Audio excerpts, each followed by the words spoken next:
Syria में जो development हुई है ये एक सियासी ज़लज़ले से कम नहीं इसके असरात।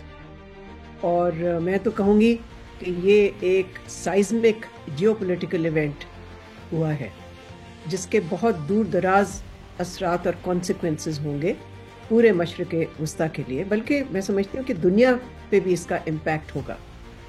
फ़िलहाल तो हमने जो देखा वो ये है कि ऑपोजिशन ग्रुप्स ने कब्ज़ा कर लिया है, इक़्तिदार आप कह सकते हैं किसी हद तक संभाल ली है, हालांकि वहाँ एक अबूरी हुकूमत बनने जा रही है।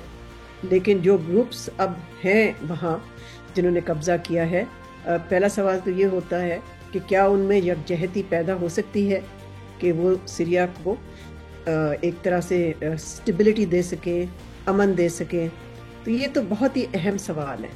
फिर उसके असरात जो हैं, हमने देखा कि जो असाद के हिमायती ग्रुप्स और मुल्क थे जैसे कि ईरान, हिजबुल्लाह, रूस, उन सब ने असाद रेजीम की हिमायत एक तरह से आप कह सकते हैं छोड़ दी, और ये एक बुनियादी वजह बनी उसके हुकूमत के ख़ात्मे की। तो इससे फिर यही सामने चीज़ जो आती है कि जो हिमायती ममालिक थे उनके लिए ये बहुत ही बड़ा धचका है, एक सेटबैक है। ईरान के लिए जिसका असर और रसूख जो है मशरिक़ वस्ता में पहले से कम हो जाएगा। रूस का भी आप कह सकते हैं कि रूस का भी वो असर नहीं रहेगा, इसलिए कि वो सीरिया के ज़रिए ही वहाँ पर बेसिस भी उनके पास थे रूस के। अब वो बहुत बड़ा सवालिया है निशान कि आया वो बेसिस अभी रह सकेंगे, अलाउ होंगे या नहीं।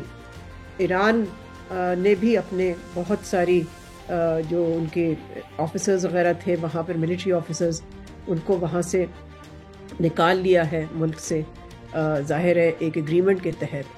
तो इससे ये चीज़ तो क्लियर है कि जो मुल्क एसोसिएटेड थे असद रजीम के साथ, जो उनकी हिमायत करते थे, सपोर्ट करते थे, उनके लिए सेटबैक है।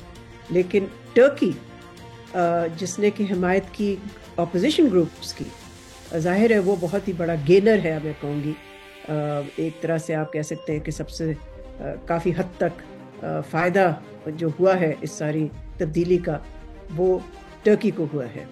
और फिर इज़राइल भी इससे फ़ायदा उठा रहा है। इज़राइल अभी फ़ौजी कार्रवाइयाँ कर रहा है गोलान के इलाके में, और कुछ मिसाइल और आर्मामेंट्स फैक्ट्रीज़ जो उनके बकौल हैं सीरिया में, उस पर भी उन्होंने हमला किया है।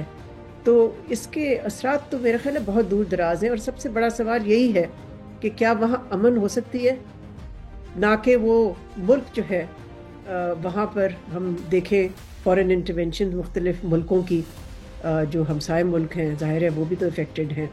लबनान अफेक्टेड है, जॉर्डन अफेक्टेड है, इराक़ अफेक्टेड है। तो ये बहुत ही एक बड़ा इवेंट हुआ है मिडल ईस्ट में। जहाँ तक मुख्तलिफ ममालिक और सीरिया के हमसाय मुल्कों का ताल्लुक़ है, ज़ाहिर है इस डेवलपमेंट के बाद, बल्कि मैं ये भी कहूँगी कि गाज़ा में जो जान मुसल्लत की इज़राइल ने, उसके भी जो असरात हैं, इज़राइल ने जो कमज़ोर किया है हिजबुल्लाह को और हमास को, उसके भी असरात हैं।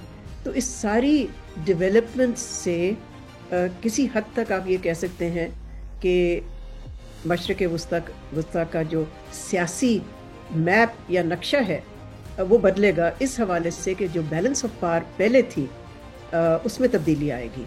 जो ममालिक ज़्यादा इन्फ्लुएंशियल थे पहले, वो शायद अब इतने इन्फ्लुएंशियल नहीं रहे, जिनमें कि ईरान है, रूस है, और टर्की का असर इंक्रीज़ होगा, ज़्यादा होगा, बढ़ जाएगा।